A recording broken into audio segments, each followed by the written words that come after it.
Karitagi haurakkiba nungsiba lamlaki ng urura Potapang kang rayuan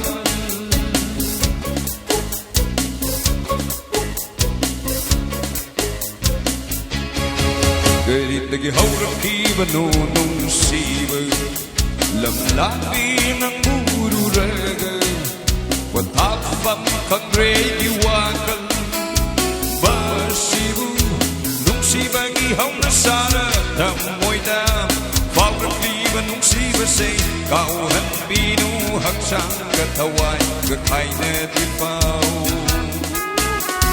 cao hân bi nu hắc sang gật thâu ai gật hay nè đi phao la la la la la la la la la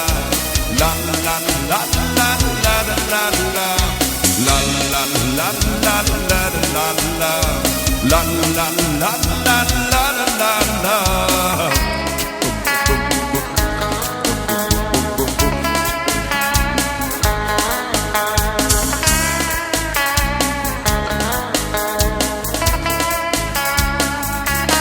Habang mga ipuning huraba Chamatay kihendini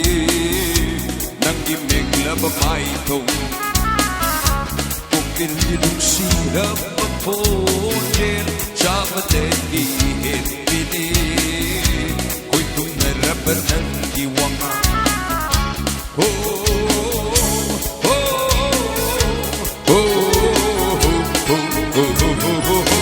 Habang mga ipuning huraba Chamatay kihendini Nang iming labamay itong Kung kilpinong sirap magpundil Chamatay kihendini Ko'y kung narapan ng iwangan Putamoy Karam na putasige Nang gunong siruwa ay ibang lanse Putamoy Karam na putasige Nang gunong siruwa ay ibang lanse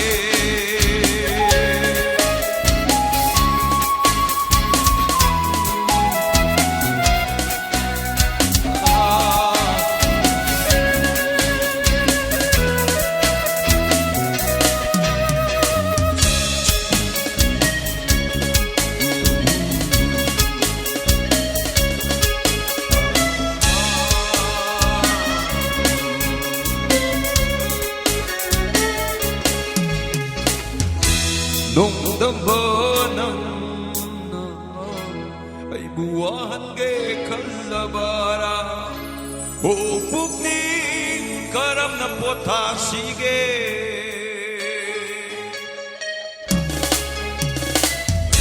Nung dambanan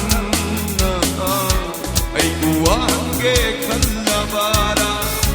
Hupog ni karam na potasige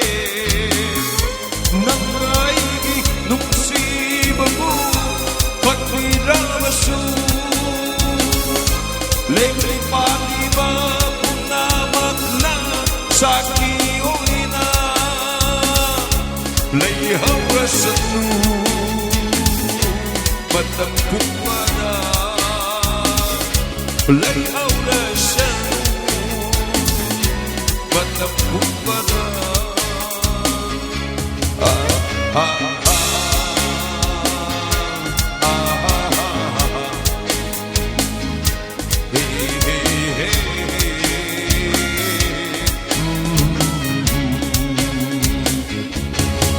Karitagi haurakkiba